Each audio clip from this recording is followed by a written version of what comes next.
నమస్తే. Welcome to our channel. నేను నిసిర్. మొన్న చూసినట్టయితే రాజ్‌నాథ్ సింగ్ గారు అండ్ ఇప్పుడు చూస్తున్నట్టయితే కేంద్ర వాణిజ్య శాఖ మంత్రి పీయూష్ గోయల్ గారైతే చంద్రబాబు నాయుడు గారికి ఈసారి వచ్చే ప్రభుత్వం మీదే అని చెప్పేసి అయితే చెప్పడం జరుగుతుంది. సో ఈ అంశాన్ని మనకి వివరించడానికి మనతో పాటు ఉన్నారు TDP official spokesperson Uppalapati Srinivas Chowdary garu. నమస్కారం సార్. నమస్తే. సార్ ఇప్పుడు చూస్తున్నట్టయితే చాలా మంది కూడా అంటే మొన్న చూసినట్టయితే రాజ్‌నాథ్ సింగ్ గారు అండ్ ఈరోజు చూస్తున్నట్టయితే కేంద్ర వాణిజ్య శాఖ మంత్రి పీయూష్ గోయల్ గారు అయితే తనకి చంద్రబాబు నాయుడు గారికి అయితే చెప్పడం జరిగింది, ఈసారి ఖచ్చితంగా మీ ప్రభుత్వమే ఏర్పడుతుంది అని చెప్పేసి. సో ఈ వ్యాఖ్యలన్నీ కూడా చంద్రబాబు నాయుడు గారికి బూస్టప్ ఇచ్చినట్టే అనుకోవాలా? అసలు ఎలా చూడాలి సార్? చాలా మంచి చర్చను పెట్టిన గల్ఫ్ టీవీ ప్రేక్షకులకి తిరిగి గారు మీకు నమస్కారాలు తెలియజేసి, ఈరోజు ఇందులే అన్ని మంచి శకునములే కన్యాదాన సొంతములని పాట గుర్తొచ్చింది. ఎందుకు ఈ మాట నాకు వచ్చిందంటే నవ్విన నావచేని పండుతుందని పెద్దలు చెప్పే నానుడి నిజం అవుతాను. ఎందుకంటే ఆ రోజు బాబు గారు చాలా క్లియర్ గా చెప్పారు, నేను ఈ రాష్ట్రం విడిపోయేటప్పుడు ఈ రాష్ట్రానికి నెంబర్ 1 కూలీగా పనిచేస్తాను అని చెప్పి 11,80,000 ఇల్లు కట్టారు. అది ఇవ్వకుండా కనీసం కొలబెట్టుకుని దాన్ని తెచ్చుకొని అప్పులు తెచ్చుకుని జగన్మోహన్ రెడ్డి గారి విషయాన్ని ప్రజలు గుర్తించారు. అలాగే 4,80,000 మందికి పింఛన్లు ఇచ్చారు, అంటే నిరుద్యోగ పింఛన్స్. ఇది కాకుండా 86,200 మందికి 86,200,000 మందికి అంటే 86,02,000 మందికి 20,000 కోట్ల పైచిలకు 20,000 కోట్ల పైచిలకు సున్నా వడ్డీ కింద డోక్రా సంఘాలకు ఏర్పాటు చేసింది. వాళ్ళు అందరూ కూడా ఆ రోజు చాలా హ్యాపీగా ఫీల్ అయ్యారు. ఈ గవర్నమెంట్ వచ్చినాక ఇవన్నీ మానేశారు. ఇది కాకుండా రాష్ట్రంలో దాదాపు 31,924 ఫ్యాక్టరీలు రావడం వల్ల ఒక 60,000 ఉద్యోగాలు. అలాగే ఏదైతే స్కిల్ డెవలప్మెంట్ కేసు కింద ఆ రోజు పెద్ద ఎత్తున అరెస్ట్ చేసిన జగన్మోహన్ రెడ్డి గారు బాబు గారి మీద కషాదించుకున్నారే, ఆ స్కిల్ డెవలప్మెంట్ లోనే 72,000 మందికి ఉద్యోగాలు ఇచ్చారు. సో టోటల్ గా 1,40,000 పైసలు ఉద్యోగాలు కాకుండా ప్రభుత్వ పరంగా ఒక 35,000 ఉద్యోగాలు, ఇంచుమించు 2 లక్షల ఉద్యోగాలు మేము మా గవర్నమెంట్ కల్పించిన విషయం కాకుండా అందరినీమ గాలేరి నగరి సుజలాచలం కాలవల్ని ఒప్పందాకా పాలించగలిగాం, కడపకు నీళ్ళించి ఇవ్వగలిగాం, పట్టిసీమ నిర్మించగలిగాం. అదేవిధంగా పోలవరం డ్యామ్ అని దాదాపు 79% పూర్తి చేయగలిగాం. అమరావతి 72% పూర్తి చేయగలిగాం. సో పూర్తి స్థాయిలో రాష్ట్రాన్ని అభివృద్ధి పనులు నడిపించడం కోసం జడ్డి గారికి వ్యతిరేకంగా ఆ రోజు ఎంతో కష్టపడి ఫండింగ్ తీసుకోవచ్చు. ఎందుకంటే బీజేపీ వారితో అన్ని రకాల పొత్తులు పెట్టుకొని ప్రతి చోట అడ్డం పడుతూ కోర్టు చేసి కోర్టు కేసులు వేసి తెలుగుదేశం పార్టీ నిధులు పెట్టాలని జగన్మోహన్ రెడ్డి ప్రయత్నాలు కూడా మద్దలు కొట్టి ఇంత పెద్ద ఎత్తున మేము కార్యక్రమాలు చేసామంటే ఈరోజు జనాలు దాని అవసరం గుర్తొచ్చింది. ఎందుకంటే మీరు గమనించారు లేదు, జగన్మోహన్ రెడ్డి గారు వచ్చి బటన్ నొక్కి మేము డబ్బులు ఇచ్చామండి. ఎందుకు ఇచ్చావు డబ్బులు, ఎలా ఇచ్చామంటే పొట్టకు వస్తుంది. ఇప్పుడు మీరు అనుకోండి, మా ఇంట్లో చెంబు తప్పేలా గిన్నెలు అమ్మేసి నాకు బిర్యానీ పెట్టారు. అబ్బా నాకు బిర్యానీ పెట్టాగా సిరిగారు అని చెప్పి తింటాను. మరుసటి పోయి చేసాడు, బెడ్ కుర్చీలు అని అమ్మేసాడు. ఆ రోజు తెచ్చి బిర్యానీ పెట్టి 3వ రోజు పోతే మొత్తం అమ్మాడు బాగా. నా ఇంట్లో సొమ్ములని అమ్మేసి నాకు బిర్యానీ పెడుతుంటే నేను ఆనందపడ్డాను.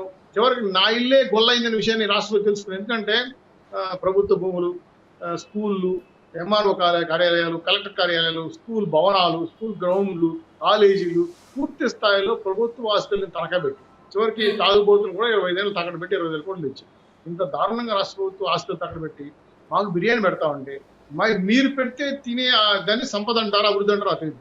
మీరు స్వతహాగా సంపాదించుకుని ఆత్మవాన్ని కాపాడుకొని 10 రూపాయలు తీసుకొని సంపడి నిలబడి కుటుంబాన్ని పోషించుకుంటే దాన్ని ఆత్మగౌరవం అంటారు. మీరు బిచ్చి వేస్తే నీ బతకాలంటే ఎలా? ఇది రాష్ట్రానికి గుర్తొచ్చింది. ఏదైతే ఒకప్పుడు 2019 లోపల ఒక క్వార్టర్ బాటలు 80 రూపాయలు కొనేవారు. 80 నుంచి 50 మధ్య నీకు ఒక తాగుబోతు చెప్పింది దక్కింది. నేను కూడా ఆశ్చర్యపోయాను. 80 రూపాయలు మేము క్వార్టర్ కొనేవాళ్ళం సార్, ఈ రోజు మాకు 250 రూపాయలు ఖర్చు అవుతుంది. నెలకు అదనంగా మించి 3,600 ఖర్చు అవుతుంది. సంవత్సరానికి 45,000 ఖర్చు అవుతుంది. సంవత్సరానికి 2,16,000 ఖర్చు అవుతుంది. ఇంటి పన్ను, చెత్త పన్ను, ఆ పన్ను, ఈ పన్ను, పెట్రోల్ పన్ను, డీజిల్ పన్ను అన్ని వేసి 10 లక్షల రూపాయలు మా దగ్గర గుంజేసి 1,00,000 రూపాయలు మీకు ఇచ్చేసినాం అని చెప్పి ఆనందపడతా ఉంటే మేము నిజంగా మా డబ్బులు మాకే ఇచ్చి మమ్మల్ని మోసం చేసిన జగన్మోహన్ రెడ్డి గారిని ఎట్ట గెలిపించారు. మేము ఈ రోజుకి మా సంపద అంతా పూర్తి స్థాయిలో తరిగిపోయింది. ఆంధ్ర రాష్ట్రంలో ఆంధ్ర రాష్ట్ర క్యాపిటల్ సంపద అంటే భారతదేశంలో ప్రతి రాష్ట్రానికి ఒక సంపద ఉంటుంది. మన రాష్ట్రానికి 12,50,000 కోట్లు మన సంపద, రాష్ట్ర సంపద. ఆ సంపదలో మీరు 11,50,000 కోట్లు అప్పులు చేస్తే ఇంకా రాష్ట్రానికి సంపద ఏమన్నా నాకు అర్థం కాలేదు. మొత్తం అప్పులమయమే. ఒకప్పుడు అన్నపూర్ణ ఆంధ్రప్రదేశ్ అప్పుడు రాష్ట్రంగా మార్చేశారు కదా. ఇది గుర్తించేది కాకుండా ఉద్యోగులమ్మ నేను చెప్పిన మాట కాదు, కార్మిక శాఖ మంత్రి జ్ఞానేశ్వర్ సింగ్ అంటే కేంద్ర ప్రభుత్వం కార్మిక శాఖ మంత్రి జ్ఞానేశ్వర్ 570 మంది నిరుద్యోగులు ఈ 5 ఏళ్లలో ఆత్మహత్య చేసుకున్నారు. అంటే ఉద్యోగాలే. మీరు ఉద్యోగాలు ఇచ్చారని అబద్ధాలు చెప్తున్నారు కదా. పక్క రాష్ట్రానికి వెళ్ళి తెలంగాణలో లేదా హైదరాబాదో లేదంటే బెంగళూరు, చెన్నైకి వెళ్ళి సెక్యూరిటీ గార్డులుగా, కాల్ బాయ్స్ గా, అదేవిధంగా అదేంటది డైలీ వర్క్ చేస్తారు, లేబర్ గా పనిచేస్తున్న వ్యక్తులుగా ఈరోజు డిగ్రీ బీకామ్ చదువుకున్న వాళ్ళు హోటల్లో స్టీవార్డ్గా పనిచేస్తారు. నేను బెంగళూరుకి వెళ్ళినా, తెలంగాణకు వచ్చినా చాలా మంది అడుగుతున్నా, మేము మన ఆంధ్ర నుంచి వచ్చాం సార్, అక్కడ మా జరగలేని పరిస్థితి, ఇక్కడ వచ్చి ఉద్యోగం చేసుకుంటున్నాం సార్ అంటే, మరి జగన్మోహన్ రెడ్డి ఉద్యోగాలు లేకుండా ఏం చేసి నాకు అర్థం కాదు. డిఎస్సీ లేదు, మెగా డిఎస్సీ లేదు, 2,40,000 ప్రభుత్వ ఉద్యోగాలు ఫిలప్ చేస్తానని అబద్ధాలు చెప్పాడు. చివరికి ఏమీ చేయకుండా వైఎస్ఆర్సీపీ కార్యకర్తలకి అదేంటి వాలంటీర్ ఉద్యోగాలు ఇచ్చేసి మేము ఇచ్చేసామని చెప్పి పలకొట్టుకున్న జగన్మోహన్ రెడ్డి గారిని రాష్ట్ర ప్రజలు ఇప్పుడు గుర్తించారు. ఎందుకంటే ఈయన మనకేమి చేయలేదు, మన కన్ను మన ఏళ్ళతో మన కన్ను పొడుస్తున్నాడు, ఇది చాలా దారుణము. మా భజన ముఖ్యమంత్రి, మా బటన్ ముఖ్యమంత్రి, మా బాధల ముఖ్యమంత్రి చేసిన కార్యక్రమం ఏంటంటే బాధులే బాధులు, ఇలా ఇలా ఇలా ఇలా ఇలా అని చెప్పేసి రాష్ట్రాన్ని వచ్చేసాడు. మీరు ఇలా ఇలా ఇలా ఇలా అంటారని రాష్ట్ర ప్రజలు ఓట్లేని ఉద్దేశంతో ప్రజలు ఒక నిర్ణయానికి వచ్చేసారు. ఎందుకంటే మోడల్ దేశం మారేదే కాకుండా జగన్మోహన్ రెడ్డి గారు ఏదైతే చెప్పారో అది ఏది చేయలేదు. 100 పాళ్ళు 99.5% నేను అభివృద్ధి చేశానని చెప్పి జగన్మోహన్ రెడ్డి గారు చేసి ఉంటే ఎంతమంది ఆత్మహత్య చేసుకుంటారు? విశాఖపట్నం ఎక్కడుంది, 3 రాజధానులు ఎక్కడున్నాయి, అమరావతి ఎక్కడుంది, ఇవన్నీ అడుగుతుంటే సమాధానం చెప్పలేని జగన్మోహన్ రెడ్డి గారు ఓడిపోయే దశలోకి వెళ్ళిపోయారు. కాబట్టి మీరు ప్రస్తావించిన అంశం, మీరు చెప్పిన అంశం కూడా రాష్ట్రం అంతా కూడా బాగా వైరల్ అవుతుందమ్మా. దీంతో నేను ఖచ్చితంగా పాలయాన్ని చర్చించుకుంటానని ఉద్దేశంతో వచ్చారు. కాబట్టి ఈరోజు రాష్ట్రంలో జగన్మోహన్ రెడ్డి పరిపాలన మా పొద్దు అలో ఏపీ బై బై వైసీపీ అని చెప్పి వస్తున్నారు. కాబట్టి జగన్మోహన్ రెడ్డి గారు ఏదో రకంగా గెలవాలని కొన్ని కుట్రలు చేస్తున్నారు, కానీ ప్రజలు గుర్తించారు. అభివృద్ధి కనపడడం లేదు. అభివృద్ధి అంటే ఏంటి అనే క్వశ్చన్ ఇక్కడికి వచ్చింది. మౌలిక వసతులు కల్పించలేని రాష్ట్రం ఏ రాష్ట్రం కూడా అభివృద్ధి కాదని ప్రజలు గుర్తించారు. కాబట్టి పక్క రాష్ట్రం చూసి నవ్వుకుంటున్నాం, మనం చూసి అప్పుల కోసం రిలీజులు తిరుగుతున్నారు. మీరే మనుషులయ్యా, ఏంది మీ రాష్ట్రంలో సంపద ఎంత ఉంటే ఏం చేయలేకపోతున్నారని చెప్తే సమాధానం చెప్పలేని పరిస్థితి జగన్మోహన్ రెడ్డి గారు. మీరు చెప్పండి, ఈ 5 ఏళ్లలో ఒక్కరోజైనా ప్రెస్ మీట్ పెట్టాడు జగన్మోహన్ రెడ్డి గారు దమ్ముగా, ధైర్యంగా, కడప పౌరుషం, రాయలసీమ పౌరుషం అని చెప్పిన వ్యక్తి. ఆయన నేషనల్ మీడియాతో మాడతాను, అదంతా మాడతాను అని చెప్పి జగన్మోహన్ రెడ్డి గారు ప్రెస్ మీట్ పెట్టలేని అగమ్య గోచరంలో ఉన్నాడు. దమ్ము లేని, ధైర్యం లేని ముఖ్యమంత్రిని చూస్తున్నాం మేము. ఇంకా చెల్లెల్ని ఘోరంగా తిరుగుతున్న విషయం మీకు తెలుసు ఆ విషయం. కాబట్టి సబ్జెక్ట్ పరంగా మాట్లాడితే చెప్పండి సార్. ఇక్కడ చూస్తున్నట్టయితే షెకావత్ గారు కూడా ఏంటంటే అంటే ఆంధ్ర రాజకీయాల గురించి తన మనసులో మాట చెప్పడం జరిగింది. ఇంకొకటి ఏంటంటే జగన్ గారి స్కీములు కాదు అవి, జగన్ గారి స్కాములు అని కూడా తను అనడం జరిగింది. సో ఇవన్నీ చూస్తుంటే వాళ్ళు కూడా విసుకుపోయినట్టు అనిపిస్తుంది. సో ఇందులో వాస్తవం అంటారు, మరి వాళ్ళు విసుకుపోయారు ఏంటి ఇదంతా? మీరు అడగపోయే ప్రశ్న చెప్తాను, మీరు అడిగారు. పీయూష్ గోయల్ కావచ్చు, షెకావత్ గారు కావచ్చు, అదేవిధంగా పురంధరేశ్వర్ కావచ్చు, సుజనా చౌదరి గారు కావచ్చు, నడ్డా గారు కావచ్చు, అందరూ ఫోన్ల ద్వారా చెప్పారు. ఎందుకంటే రాష్ట్రంలో 175 సీట్లకు గాను 130 సీట్లు మీకు వస్తాయని ఒకరు చెప్పారు ఒక సర్వేలో, ఇంకొక 150 సీట్లు వస్తాయని చెప్పారు, 149 సీట్లు.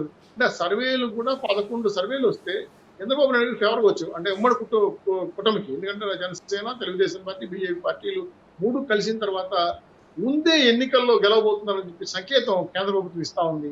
అందుకే ముందులే మంచి కాలం ముందున ఎందుకన్నా వచ్చిందంటే రాష్ట్ర ప్రభుత్వం, రాష్ట్ర ప్రజలు డిసైడ్ అయిపోయారు.